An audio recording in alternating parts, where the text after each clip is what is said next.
आज की जो हमारी ये क्लास है, ये क्लास यूजीसी नेट और एमपी सेट के साथ साथ हम बात कर रहे हैं मेडिकल सोशल वर्क की भी। ऐसे प्रश्न हम लोगों के आगामी परीक्षाओं में देखने को मिलेंगे और प्रश्न बेसिकली इसमें मैंने लगभग 300 क्वेश्चंस हैं, जिनमें से हम ये दूसरा पेपर सॉल्व कर रहे हैं आरपीएससी का, और 2 पार्ट में इसका वीडियो बना चुका हूँ। आज ये तीसरा पार्ट है और ये क्वेश्चन पेपर मैं आपको बता दूं कि 28 जनवरी 2023 को आरपीएससी में पूछा गया था। प्रोटेक्शन ऑफिसर में राजस्थान का लोक सेवा आयोग है, उसमें सोशल वर्क में प्रश्न पूछा गया था। और क्वेश्चन नंबर आज का पहला कहता है कि वर्ष 2014 में शुरू की गई मिशन इंद्रधनुष योजना का जो संबंध है वो पूर्ण टीकाकरण से है। ऑप्शन बी महिला स्वास्थ्य जांच, तीसरा सुरक्षित और चौथा परिवार नियोजन।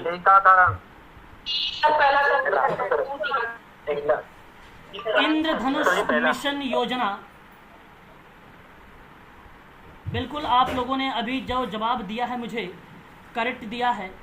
और मिशन इंद्रधनुष अभियान के अंतर्गत एक तथ्य मैं आपको बताना चाहूँगा।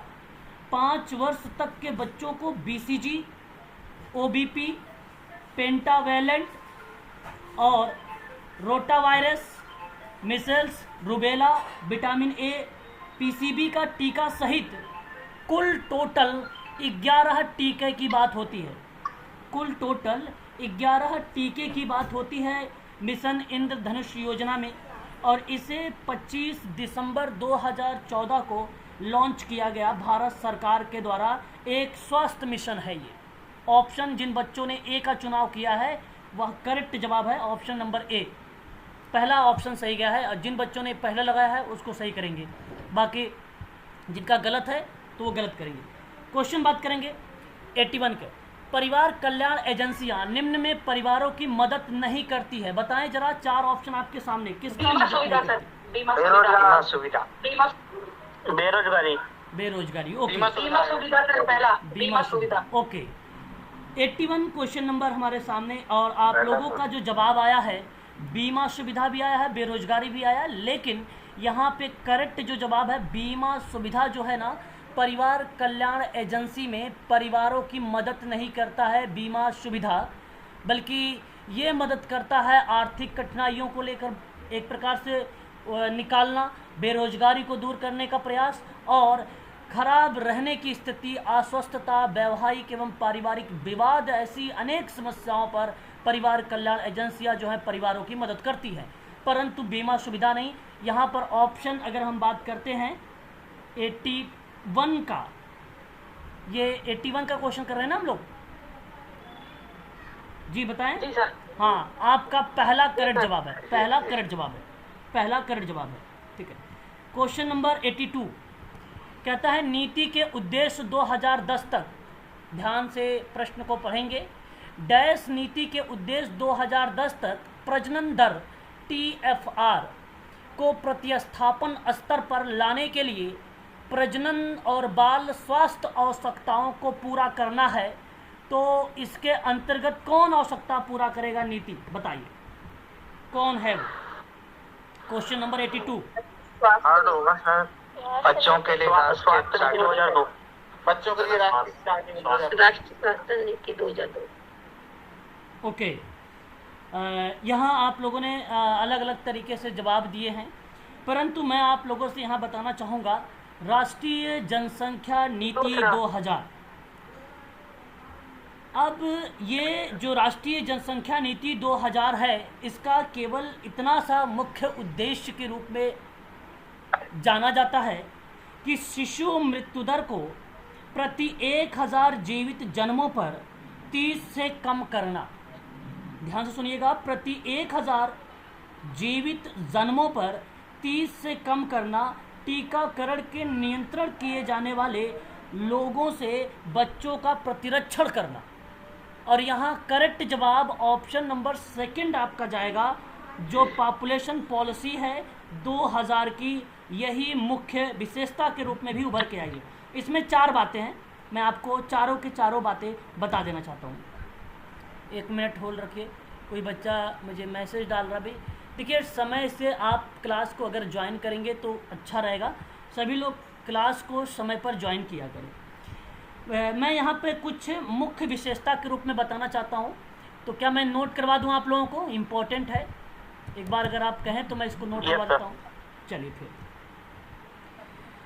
तो मैं यहाँ पर नोट कर रहा हूँ, आप इसे ज़रूर एक बार कॉपी पेन अगर साथ में रखें तो बहुत अच्छी बात है, क्योंकि इम्पोर्टेंट चीज़ों को हमें छोड़ना नहीं चाहिए, है ना।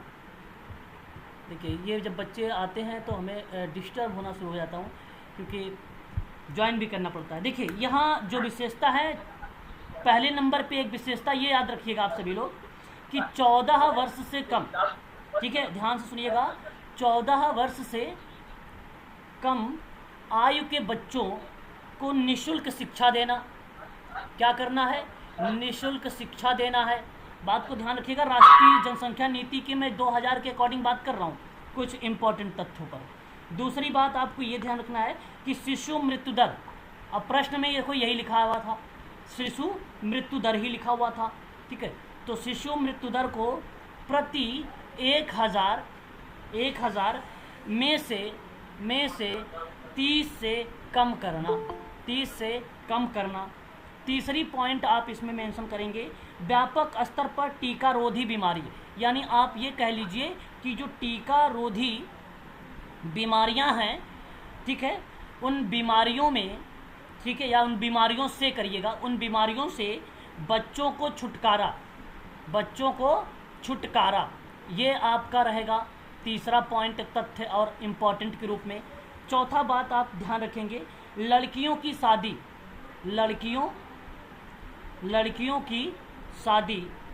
की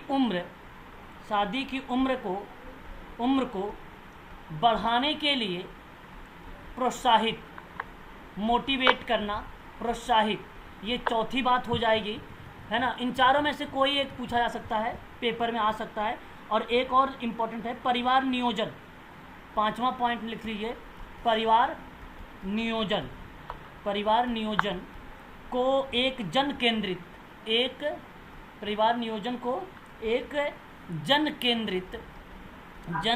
केंद्रित कार्यक्रम बनाना, ठीक है, ये एक हो जाएगा। और एक लास्ट लिख लीजिए, देर से विवाह और देर से संतानोत्पत्ति, ठीक है, संतानोत्पत्ति को प्रोत्साहित करना, ठीक है। ये बात है इम्पोर्टेंट, जो जनसंख्या राष्ट्रीय जनसंख्या, किसकी? राष्ट्रीय जनसंख्या नीति की बात मैंने किया है 2000। तो ये पेपर में बेसिकली जो सवाल है, ये सवाल है यहाँ देखिए, कुल प्रजनन दर को लेकर प्रतिस्थापन स्तर पर। तो सही जवाब ऑप्शन नंबर आपका जो जाएगा वो बी वाला करेक्ट होगा, ठीक है, बी करेक्ट होगा। क्वेश्चन नंबर 83, राष्ट्रीय संबद्ध और स्वास्थ्य देखभाल व्यवसाय आयोग अधिनियम 2021 के प्रावधान के अनुसार, इम्पोर्टेंट क्वेश्चन है, इसको आप सभी लोग थोड़ा सा ध्यान रखिएगा, क्योंकि ये सवाल जो दिया गया है वो राष्ट्रीय संबद्ध और स्वास्थ्य देखभाल व्यवसाय आयोग अधिनियम 2021 का सवाल है, और कहता है कि इसके प्रावधान में निम्नलिखित श्रेणी को स्वास्थ्य पेशेवर के रूप में मान्यता प्राप्त नहीं है। तो बताइए किसमें मान्यता प्राप्त नहीं है, एक बार कंफर्म करें। दूसरा ओके, आपका जो जवाब यहाँ पे क्वेश्चन नंबर 83 का आया है वो दूसरे की तरफ झुकाव है, और दूसरा आपने यहाँ पर जवाब भी करेक्ट दिया है, गलत नहीं है आप लोगों का ऑप्शन यहाँ पे। तो बेसिकली ये राष्ट्रीय संबद्ध और स्वास्थ्य देखभाल व्यवसाय आयोग अधिनियम है जो 2021 का है, बेसिकली मैं आपको 2-3 बातें इसमें बताना भी चाहूँगा, इसको आप थोड़ा सा ध्यान रखिएगा।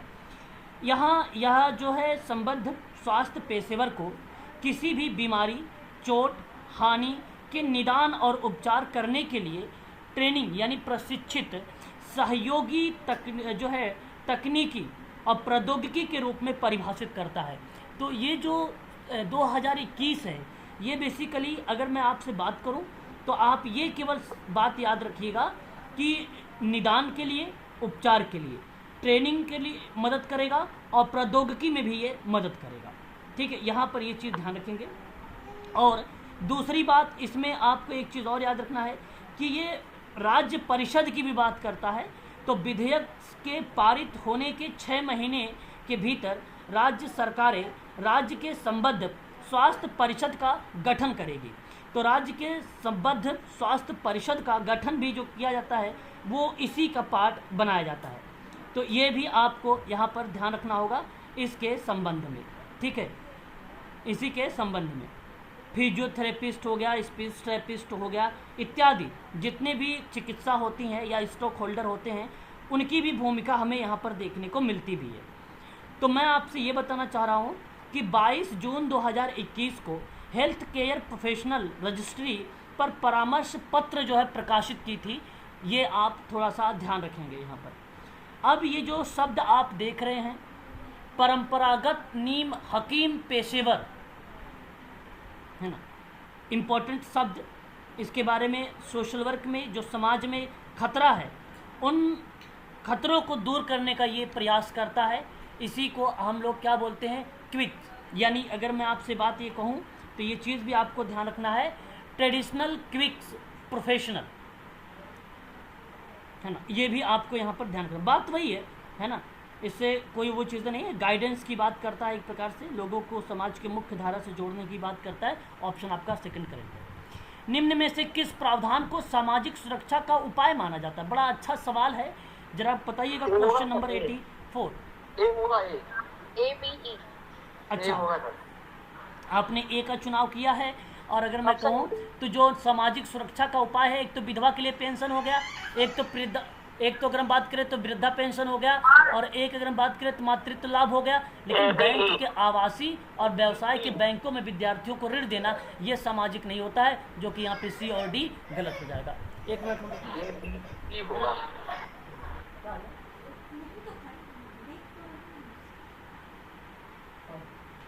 ठीक है, तो ये चीजें आपको ध्यान रखना है यहाँ पे, ठीक है ना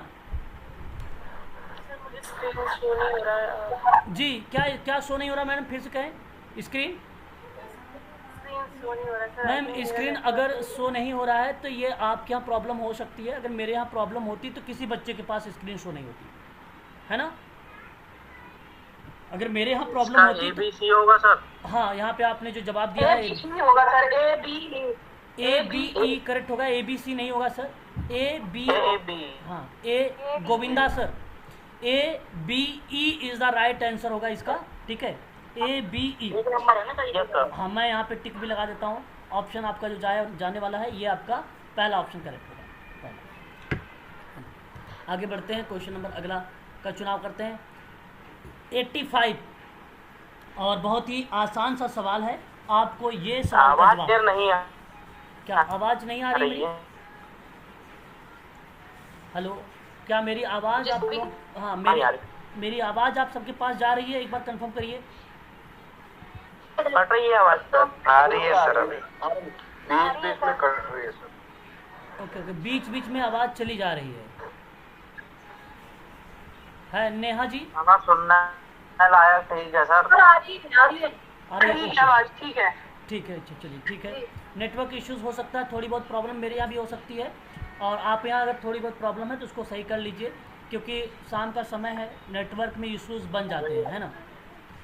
चलिए आगे बात करें। अब देखिए, अब मुझे बताइए कि जीवित रहने के अधिकार में क्या मैं ये बात कह सकता हूँ कि जीवन के लिए एक बच्चे के अधिकार और उन जरूरतों को शामिल करना और अस्तित्व को लिए सबसे बुनियादी की बात करना? तो मैं आपसे यहाँ पर कहूँगा कि इसका करेक्ट जवाब हो जाएगा। विकास के अधिकार पे अगर मैं बात करूँ तो आप जब शिक्षा और खेल और अवकाश और सांस्कृतिक गतिविधियों में सूचना तक पहुँच और विचार की बात करेंगे, विवेक और धर्म, तो ये आपका करेक्ट हो जाएगा। तो ये आपका यहाँ पे थर्ड वाला मैच हो जाएगा। तो ये आपका हुआ थर्ड से, और ये आपका हुआ जो दूसरा वाला वो चौथे से। संरक्षण के अधिकार की अगर मैं बात करूं तो क्या आवश्यकता है कि बच्चों को सभी प्रकार का दुर्व्यवहार और उपेक्षा और शोषण से सुरक्षित किया जाए? तो ये संरक्षण के अधिकार की बात करेगा, ये दूसरा। भागीदारी के अधिकार की बात करूं तो बच्चे को अपने समुदाय और राष्ट्र की सक्रिय भूमिका निभाने के लिए सशक्त बनाता है। क्या ये भागीदारी के अधिकार को रिलेट करेगा? बिल्कुल रिलेट करेगा। जी सर। तो अब जिस ऑप्शन में आपका 3 होगा, 4 होगा, 2 होगा और 1 होगा, वो ऑप्शन आपका करेक्ट हो जाएगा। जैसे कि हम देखते हैं ऑप्शन नंबर सेकंड ऑप्शन आपका correct है। आवाज क्लियर नहीं आ रही है। अच्छा, 1 मिनट, मैं एक बार के लिए मेडिकल सोशल वर्क के लिए कहता है कि बेटी बचाओ बेटी पढ़ाओ कार्यक्रम जो है 22 जनवरी 2015 को प्रधानमंत्री के द्वारा ये शुरू भी किया गया था और यह एक त्रिमंत्रालय प्रयास है। तो इसमें जरा बताइए कि ये 5 ऐसे मंत्रालय दिए गए हैं और इन्हीं 5 मंत्रालय में से बेटी बचाओ बेटी पढ़ाओ कार्यक्रम में सम्मिलित 3 मंत्रालय कौन हैं, उनके नाम आप लोग को बताना है। जरा ऑप्शन का चुनाव करें। महिला एवं बाल विकास मंत्रालय, सामाजिक न्याय अधिकरण। बिल्कुल, महिला एवं बाल विकास मंत्रालय को सबसे पहले आप चुनाव करें। फिर उसके बाद अगर हम बात करें तो आप स्वास्थ्य एवं परिवार कल्याण मंत्रालय का चुनाव करें और फिर आप मानव संसाधन विकास मंत्रालय को। बिल्कुल सही जवाब। देखो, सामाजिक न्याय अधिकारिता मंत्रालय डिसेबिलिटी वाली एरिया में काम कर रही होती है, ठीक है। स्वास्थ्य वाले पर बात करें या गृह मंत्रालय की बात करें तो ये कुछ अलग पार्ट का भूमिका निभाता है। बट बेटी बचाओ बेटी पढ़ाओ जैसे कार्यक्रम में त्रिमंत्रालय का नाम आता है। तीनों के तीनों मंत्रालय का नाम आप नोट करना है, नोट कर लीजिए। महिला एवं बाल विकास मंत्रालय एक आता है, एक स्वास्थ्य एवं परिवार कल्याण मंत्रालय आता है, एक मानव संसाधन विकास मंत्रालय आता है। जैसा कि ऑप्शन नंबर आप सेकंड में देख रहे हैं ACD है, तो ACD ही आपका करेक्ट गया है। क्वेश्चन नंबर नेक्स्ट बात करेंगे HDI के संबंध में। Very very most important question, और इस क्वेश्चन को मैं जाते जाते एक दिन इसके 3 बातों को, डायमेंशन को लेकर भी बात किया था और भी 3 ऐसे तथ्य थे मैंने जिक्र किए थे। तो जरा बताइए, विस्तारित रूप डैश है और 3 प्रमुख घटकों का संयोजन है, जरा नाम बताएं। दीर्घ आयु ज्ञान मानव विकास सूचकांक दूसरा। बिल्कुल, यहाँ जो आप लोगों ने मुझे जवाब दिया है मानव विकास सूचकांक में, मानव विकास सूचकांक में, और वह सही जवाब आपका जो होगा वह यही है, दीर्घ आयु ज्ञान और आय, है ना। यही होगा। इस चीज़ को आप सभी लोग ध्यान रखेंगे और बहुत इम्पोर्टेंट ये आप सब के लिए शब्द है। इसमें जीवन प्रत्याशा, शिक्षा और साथ ही साथ अगर मैं बात करूँ प्रति व्यक्ति आय संकेतक है एक सांख्यिकीय समग्र सूचकांक का, ठीक है। तो इस चीज़ को आप लोगों को ध्यान रखना है। पाकिस्तानी एक अर्थशास्त्री हैं जिनका नाम है महबूब उल हक, इन्हीं के द्वारा ये विकसित किया गया था और इसका उपयोग संयुक्त राष्ट्र विकास कार्यक्रम के मानव विकास रिपोर्ट कार्यालय के द्वारा देश के विकास को मापने के लिए किया जाता है, और जो कि सही जवाब यहाँ पर ऑप्शन नंबर बी बता रहा है और बी ही करेक्ट जवाब होगा, बी ही करेक्ट जवाब होगा। बेसिकली आपने अमर्त्य सेन का नाम सुना होगा। अमर्त्य सेन बेसिकली एक मानव क्षमताओं पर काम करते हैं, उसमें इन्होंने सहायक की भूमिका निभाया है। अक्सर इस संदर्भ में तैयार किया गया लोग जीवन के वांछनीय चीज़ों को होने और करने में सक्षम हैं, उन्हीं चीज़ों को जिक्र करते थे और उन्हीं पर इन्होंने व्याख्या दिया था। अमर्त्य सेन का नाम आता है इंडिया के परिप्रेक्ष्य में भी। Option b is the right answer होगा। बात करते हैं सुगम भारत अभियान। ये प्रश्न मैंने आप लोगों से करवाया है, रिपीटेड क्वेश्चंस भी हैं ये, और इसका टॉपिक भी मैंने क्लियर किया है। डिसेबिलिटी एक्ट में अगर जब जिक्र करता हूँ मैं आप लोगों से RPWD right to person with disability act 2016, तो बेसिकली ये जो ऑप्शन रिलेट किया है ये PWD विकास पर रिलेट करा है। सुगम भारत अभियान कब आया है तो 2015 में आया है। कब आया है 2015 में आया है। ये चीज़ आपको ध्यान रखना है। क्वेश्चन नंबर 88 का सही ऑप्शन फर्स्ट आपका सही जाएगा। PWD का मतलब है पब्लिक वर्क डिपार्टमेंट, आप मत समझ लीजिएगा। ये PWD वो है जो पर्सन विद डिसेबिलिटी एक्ट है, इस चीज़ को आप ध्यान रखिएगा, ठीक है, दिव्यांगों के लिए। हाँ, आगे बढ़े, नेक्स्ट क्वेश्चन पे चले। बताइए,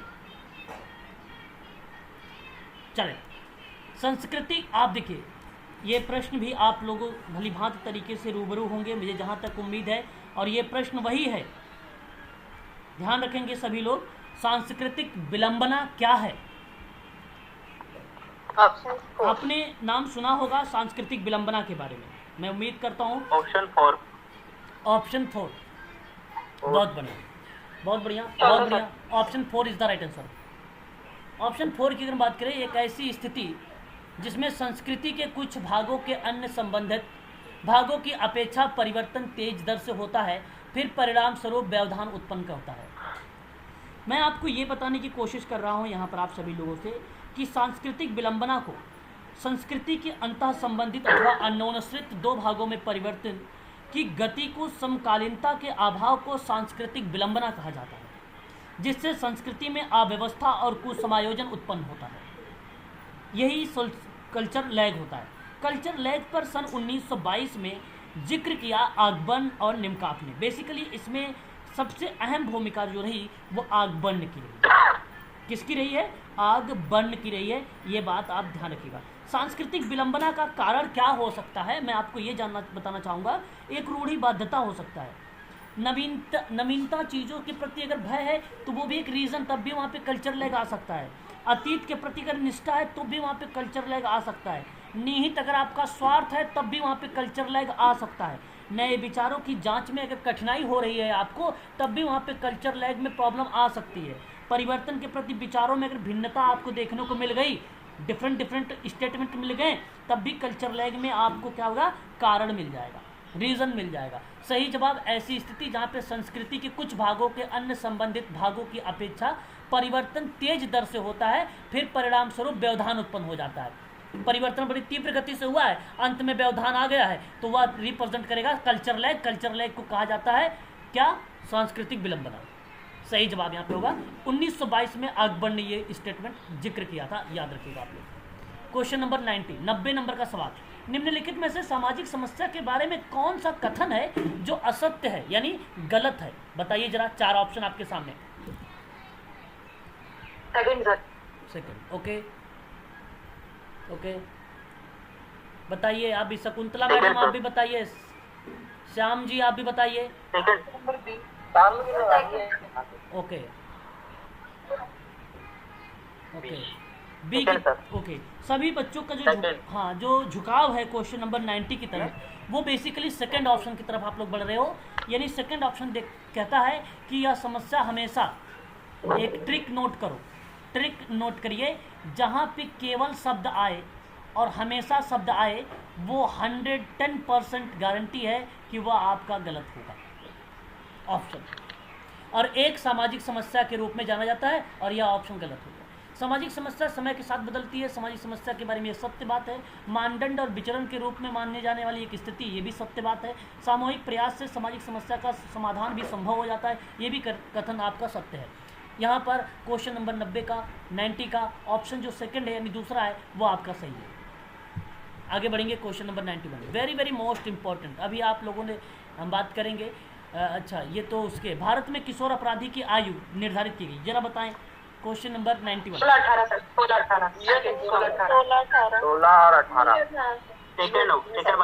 भारत में किशोर अपराधी की आयु निर्धारित की गई है 16 और 18 वर्ष। आपको जो आप लोगों ने मुझे जवाब दिया है, बहुत सही जवाब दिया है। यहाँ मैं आपको कुछ बातें बताना चाहूँगा। भारत में बाल न्याय अधिनियम आपने सुना होगा, सन 1986 का संशोधन हुआ, मैंने ये भी पढ़ाया है। संशोधन 2000 में हुआ था, और जो संशोधन 2000 में हुआ था वो यही है कि लड़कों के लिए 16 वर्ष कर दिया गया और लड़कियों के लिए 18 वर्ष कर दिया गया।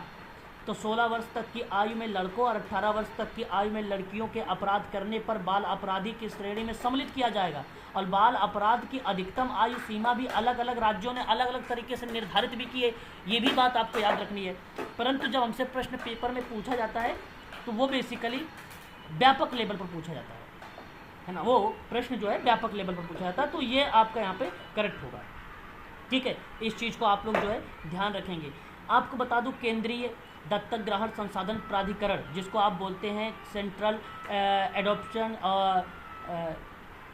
क्या बोलते हैं उसको, रिसोर्सेज अथॉरिटी, वो एक वैधानिक निकाय है। वैधानिक निकाय का दर्जा दिया गया है ताकि वह अपना कार्य अधिक प्रभावी ढंग से वो कर सके, ठीक है। और 16 से 18 वर्ष की आयु में जो है आयु के वर्ग के जो व्यक्ति हैं उनके लिए वह एक प्रकार से जघन्य अपराध है, ठीक है। और बाल अपराधियों से निपटने के लिए विशेष प्रावधान भी किए गए हैं। यहाँ सही जवाब जो जाएगा वो option number second is the right answer होगा, ठीक है। स्पष्ट? जी सर। ओके। क्वेश्चन नंबर 92, प्रश्न कहता है निम्नलिखित में से कौन सा अधिनियम भारत में नशीले पदार्थों के दुरुपयोग से संबंधित है।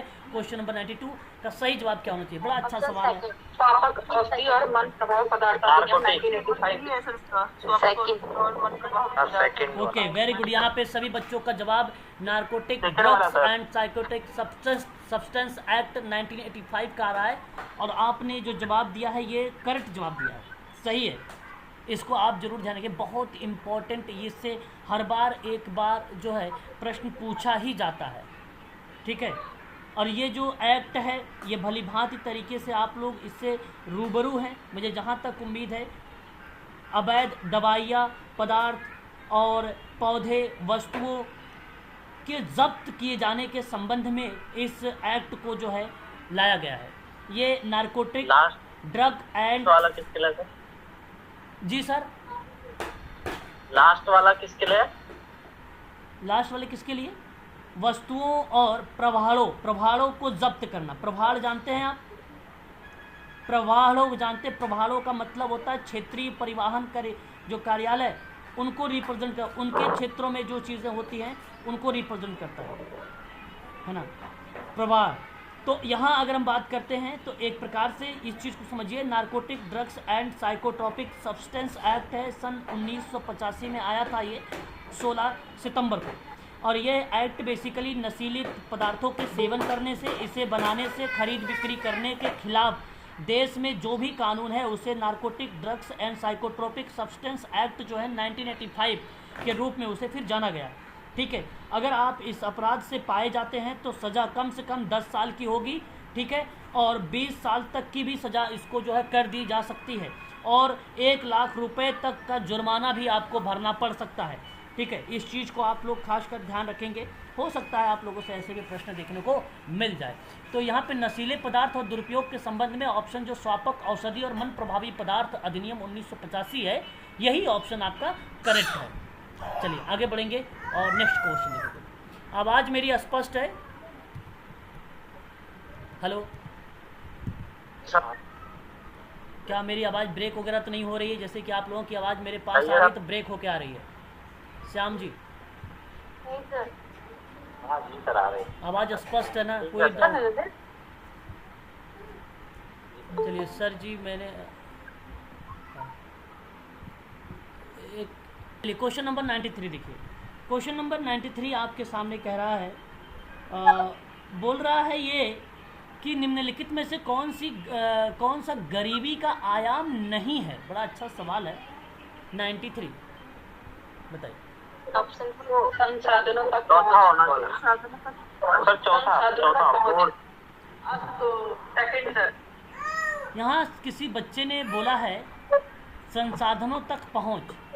देखिए मैं आपको तो हाँ, अब यहाँ आप थोड़ा सा समझिए, है ना। अभी आपका ये जो गरीबी के आयाम हैं इनके बारे में अभी आपका टॉपिक होना है। निश्चिंत रहें, जिन बच्चों ने इस प्रश्न का जवाब डी दिए हैं निश्चिंत रहें, आने वाले टाइम में वो प्रश्न आप सही करेंगे। मैं आपको बता दूं, ये अभी टॉपिक आपका रह गया है। बेसिकली गरीबी के आयाम में प्रश्न ये था, आजीविका रणनीति का अभाव ये आपकी आयाम बनाता है, गरीबी के आयाम, ठीक है। इस चीज़ को आप ध्यान रखें। और वहीं अगर हम बात करें, असुरक्षा और निराशा की भावना भी है, सामाजिक संबंधों को विकसित करने और बनाए रखने का असमर्थता भी है, ठीक है। यहाँ सही जवाब अगर हम बात करें जो सेकंड है, संसाधनों तक पहुँच, ये गरीबी का आयाम नहीं है, ठीक है। गरीबी का आयाम नहीं है। आयाम का मतलब समझते हैं क्या होता है?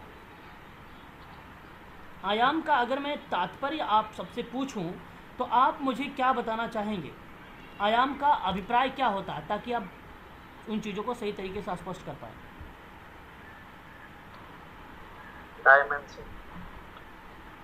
डायमेंशन आप कह रहे हैं, ओके।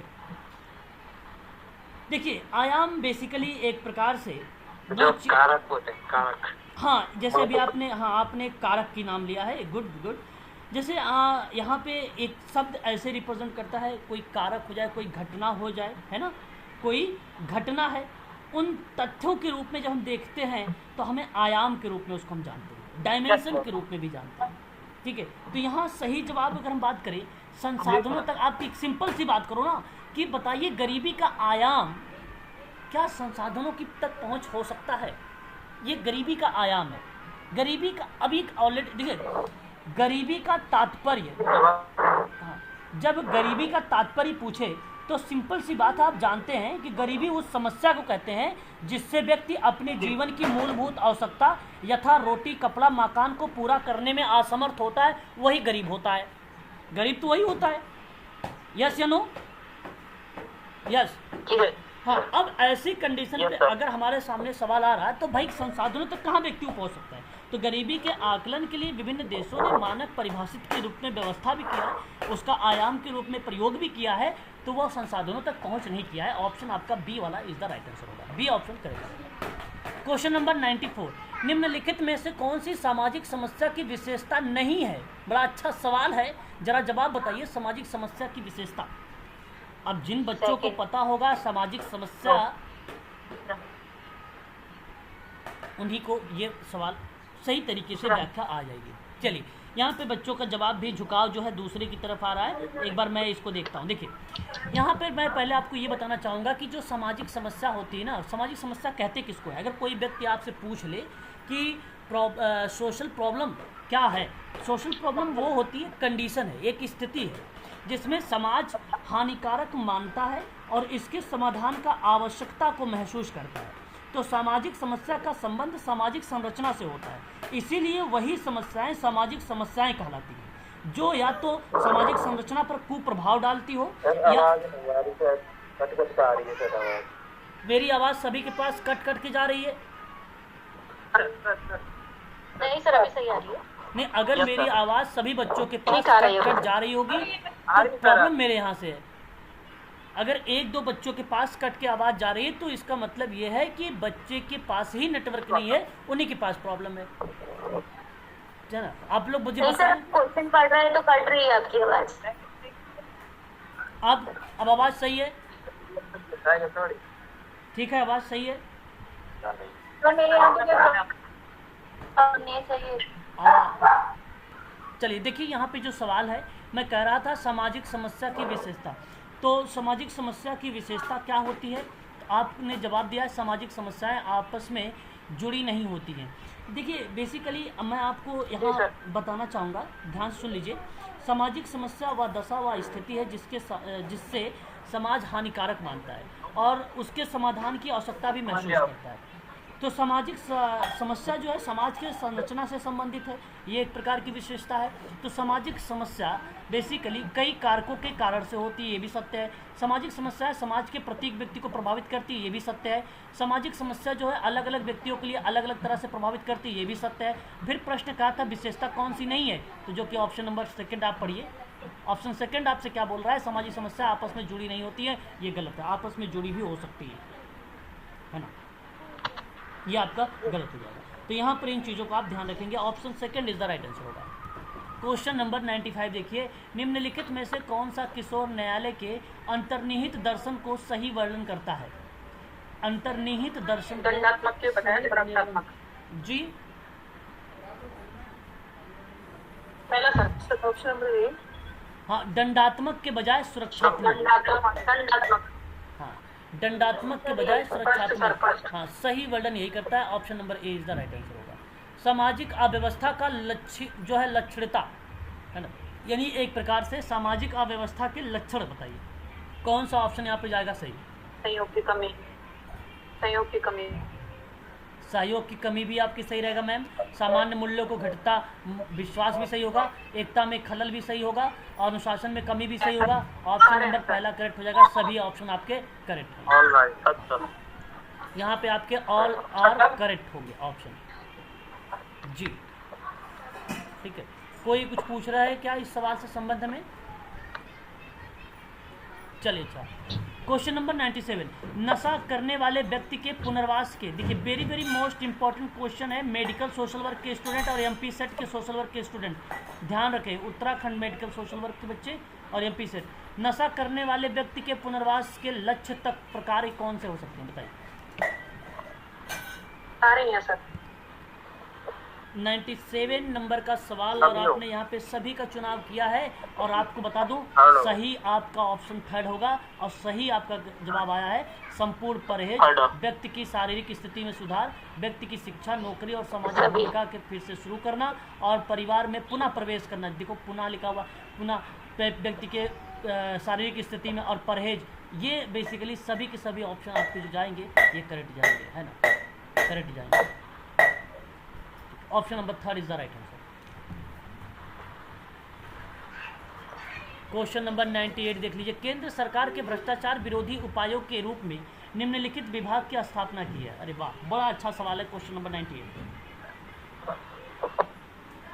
विजिलेंस। देखिए यहाँ अगर हम बात करें आप लोगों से, केंद्र सरकार ने भ्रष्टाचार विरोधी उपाय के लिए विभाग की स्थापना की है।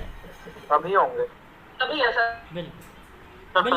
यहाँ आपने जो बताया, देखिए मैं बताऊँ, प्रशासनिक जो है सतर्कता जो है ये भी विभाग आएगा, केंद्रीय जांच ब्यूरो भी आपका आएगा, ठीक है, और अगर हाँ केंद्रीय सतर्कता आयोग भी आएगा, घरेलू सतर्कता आयोग भी आएगा, आपका यहाँ पे सारे स्टेटमेंट आ जाए। देखो भ्रष्टाचार से लड़ने के लिए एक कानूनी ढांचा है, हाँ जी, ठीक है, भ्रष्टाचार से लड़ने के लिए या एक कानूनी ढांचा है, तो इसके लिए मैं एक बार म्यूट हो जाइए ना, कौन बच्चा म्यूट है भाई।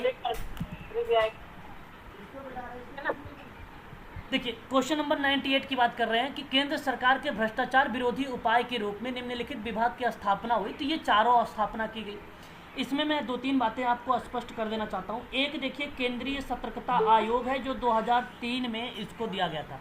यहाँ पर ऑप्शन जो सी वाला पॉइंट दिया गया है ये 2003 ध्यान रखिएगा इसमें आप सभी लोग। केंद्रीय सतर्कता आयोग को सरकार ने फरवरी 1964 में स्थापित किया था। इसको स्थापित किया था 1964 में, ठीक है, ध्यान रखेंगे। और जिसे बाद में संसद के द्वारा अधिनियमित करके केंद्रीय सतर्कता आयोग अधिनियम बना दिया, और यही अधिनियम 2003 के नाम से जाना गया। एक्ट के रूप में 2003 के नाम से ये जाना गया। ये एक संवैधानिक दर्जा इसको प्रोवाइड कर दिया गया, इसको मिल गया। तो ये थर्ड वाला पॉइंट थोड़ा सा इम्पॉर्टेंट है। इसमें अगर मैं आपसे बात करूँ तो एक आपका ये भी आता है, जैसे अगर हम बात करें विदेशी योगदान अधिनियम 2010 का, ठीक है, ये भ्रष्टाचार से लड़ने के लिए कानूनी ढांचा है। विदेशी योगदान अधिनियम 2010 का, भारतीय दंड संहिता भी है, कंपनी अधिनियम भी है, धन शोधन वितरण निवारण अधिनियम भी आता है 2002 वाला, धन शोधन निवारण अधिनियम 2002 का भी इसमें आता है, और भ्रष्टाचार निवारण अधिनियम 1988 का ये भी इसी में शामिल किया गया है। और लोकपाल, आपको नाम सुना होगा, लोकपाल तथा लोकायुक्त अधिनियम 2013 का, ठीक है, वो भी इसी में रखा गया है, और इसे बेसिकली 16 जनवरी 2014 से लागू कर दिया गया, ठीक है, 2014 से लागू कर दिया गया लोकपाल तथा लोकायुक्त अधिनियम, ठीक है। इसी से संबंधित था ये क्वेश्चन जो मैंने अभी आप लोगों से जिक्र किया हूँ। केवल एक क्वेश्चन यहाँ पे बहुत इंपॉर्टेंट है। बेसिकली ये सभी संथानम की अध्यक्षता, आपने नाम सुना होगा, संथानम एक समिति है 1964 वाला, वही उसी की अध्यक्षता में भ्रष्टाचार निवारण समिति की सिफारिश पर ही इसे केंद्रीय सतर्कता आयोग की स्थापना की गई थी। वेरी वेरी मोस्ट इंपॉर्टेंट है, क्योंकि संथानम भी पेपर में आ चुका है, संथानम भी आ चुका है पेपर में, ठीक है, याद रखेंगे। आगे बढ़ेंगे, क्वेश्चन यहाँ पे सभी करेक्ट हो जाएंगे। Option number A is the right answer होगा। निम्न में से कौन सा वाक्य जो है परामर्शदाता के पास जाने में बाधा नहीं है? आपके लिए सवाल है, आप एक काउंसलर हैं, देखिए सर मुझे तनाव से बाहर आने के लिए पेशेवर की मदद की जरूरत है। ओके, आपको आपने सही जवाब दिया कि मुझे तनाव से बाहर आने के लिए व्यवसाय की मदद की ज़रूरत होती है, और ये आपका करेक्ट जवाब होगा। तो परामर्श, देखिए मैं प्रश्न है कि वाक्य परामर्श के पास जाने में बाधा नहीं है, बाधा नहीं है। प्रश्न है कि वाक्य परामर्श के पास जाने में बाधा नहीं है। तो देखिए मेरे बारे में क्या सोचेंगे, ये थोड़ी ना कोई बाधा है। परामर्श समय और धन की बर्बादी है, ये थोड़ी ना कोई एक प्रकार से परामर्शदाता के पास जाने के लिए बाधा हो सकती है। और मैं इसे स्वयं हल करने में सक्षम हूँ, तो ये भी नहीं है। तो ऑप्शन आप देखिए, आप यहाँ पर जो सेकंड है ये आपका करेक्ट जाएगा। क्वेश्चन नंबर 100, निम्नलिखित में से देखिए मैं आपकी थ्योरीज पर बात कर रहा हूँ इस समय, और आप जैसा कि यहाँ पर देख भी रखे हैं की थ्योरीज लिखा हुआ है, थ्योरी ऑफ ट्रांसैक्शनल एनालिसिस लिखा हुआ है क्वेश्चन नंबर 100 में। इन थ्योरीज पर मैंने जीन पियाजे की एक थ्योरी बात कर चुका हूँ, फ्रायड की थ्योरी रह गई है, और फ्रायड के जस्ट बाद यही थ्योरीज आपकी चलने वाली है। लगभग 11+ थ्योरी होंगी, लगभग 20 मैंने लिखवाए हैं, तो 11+ के बारे में मैं आपको पूरी डिटेल जानकारी दूंगा। तो यहाँ पे प्रश्न है, ट्रांसैक्शनल एनालिसिस का जो सिद्धांत है ये प्रतिपादन किस विद्वान ने किया है, जरा आप मुझे नाम बताएं उसका।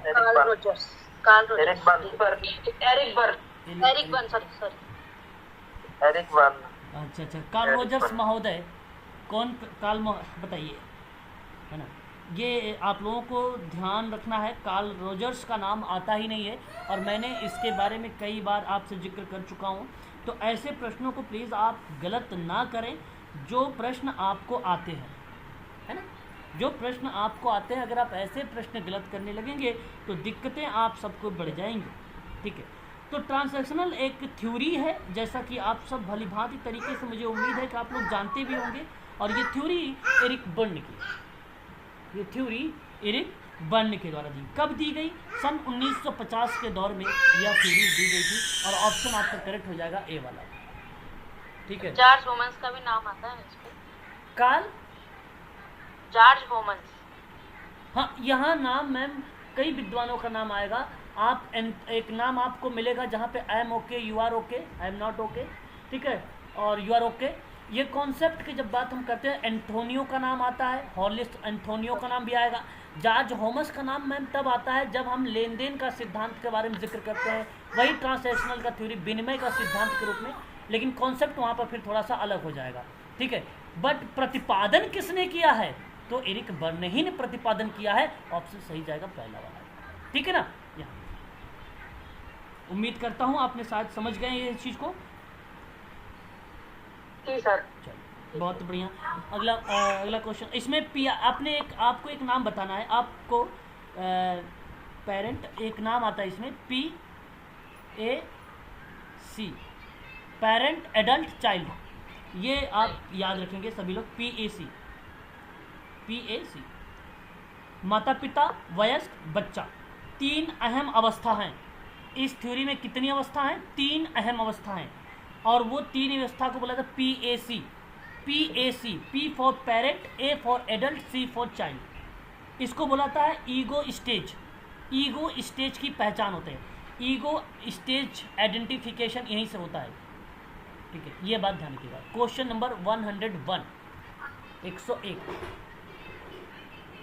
मनोविज्ञान में मुक्त साहचर्य, मैंने पहले भी आपको बता रखा है, ड्रीम एक नाम आए और एक नाम आए फ्री। मैंने आपको ट्रिक बता रखा है कि ड्रीम नाम आए और फ्री नाम आए, फ्री एसोसिएशन, ये फ्री और ड्रीम, तो नाम केवल Sigmund Freud, option number 2 is the right answer. बहुत बढ़िया। सिगमंड फ्रायड की डॉटर का नाम बताइए, किसी को पता है उनकी बेटी का क्या नाम है? अन्ना फ्रायड का एक कॉन्सेप्ट है, क्या मालूम है आपको अन्ना फ्रायड का कॉन्सेप्ट? मनोविज्ञान जी, अहम ईगो साइकोलॉजी, और सन 1940 में, बिल्कुल सही जवाब। बात करेंगे क्वेश्चन नंबर 102, विचारों को समझने के एक उपकरण के रूप में स्वप्न। देखिए ड्रीम आ गया, स्वप्न विश्लेषण, क्वेश्चन पढ़ने दीजिए। हाँ चलो, अच्छा बताइए।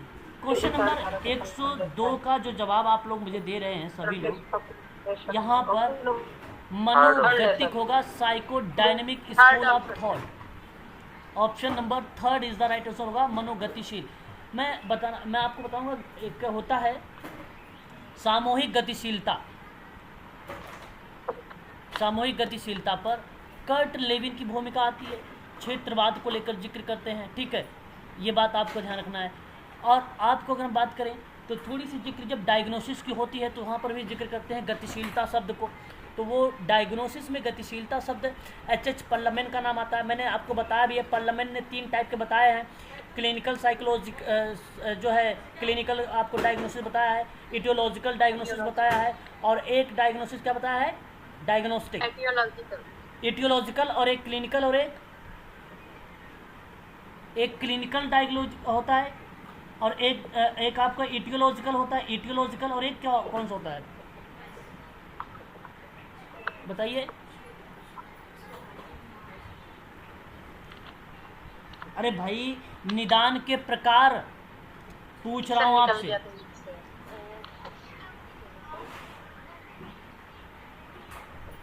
बताइए गतिशील क्या होता है भाई?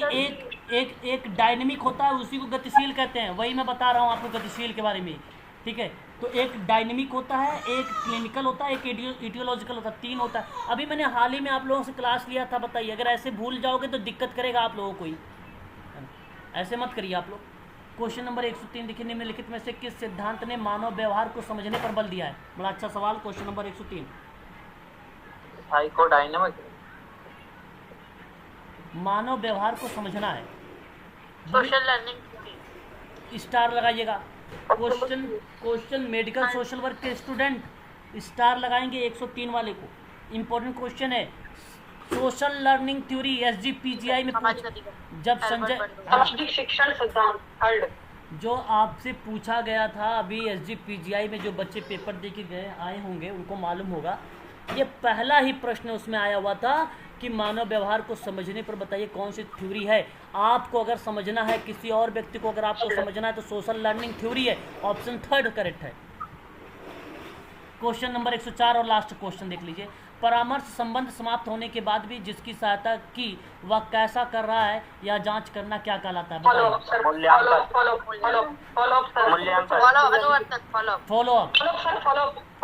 फॉलो अप होता है, इसको बोलते हैं अनुवर्तन। Option number 3 is the right answer, है ना। यहाँ पे जब परामर्श संबंध समाप्त होने के बाद आपने अंत मैंने एक चरण, जब केस वर्क पढ़ा रहा था तो वहाँ स्टेप बताया था, और लास्ट में मैंने फॉलो अप बताया है। तो देखिए यहाँ पे लिखा है परामर्श का संबंध क्या हो गया, समाप्त हो गया। और जैसे ही समाप्त हो जाएगा उसके बाद सहायता, जैसे ही समाप्त होने के बाद जिसकी सहायता वह कैसा कर रहा है यह जांच करना होता है, तो वो फॉलो अप होता है, उसको अनुवर्तन कहते हैं। इंपॉर्टेंट है, मैं स्टार लगा रहा हूँ, इसको आप लोग ध्यान रखिएगा, ठीक है। बताइए कितने क्वेश्चन आप लोगों का सही गए हैं? सही तो पता नहीं सर, मेरे एक गलत हुआ था। एक गलत सर, सही का पता नहीं है, एक गलत हुआ है। सर वो भी मैंने गलती से नाम निकाल लिया, थोड़ा सा डाउट पता था। 15 चलो बहुत बढ़िया, बहुत अच्छा, शाबाश। लगभग हमने ज़्यादा क्वेश्चन भी नहीं किया, लगभग 80 से क्वेश्चन किया है, 104 तक, यानी 24 क्वेश्चन हम लोगों ने किया है। और फिर भी आप लोगों ने अगर 75% गए हैं तब भी बहुत अच्छी बात है। फैक्ट वाले बच्चे इस पर ध्यान, 16 नंबर। अरे वाह, वेरी गुड, बहुत अच्छा है, बहुत बढ़िया है। 24 में 16 नंबर, ठीक है। परंतु और आप सही करने का प्रयास करें, प्रश्न बहुत ईजी था, है ना, प्रश्न बहुत ईजी था, और भी सही करने का प्रयास करें, ठीक है। लगभग 90% पे अगर आप पहुंच जाएंगे तो बहुत अच्छा रहेगा, ठीक है। चलिए आज के लिए बस इतना ही। कल अपने नियमित समय पर क्लासेस रहेंगी आप सभी की। एक बार सर ये बता दो, संरचनावादी दृष्टिकोण। ओके,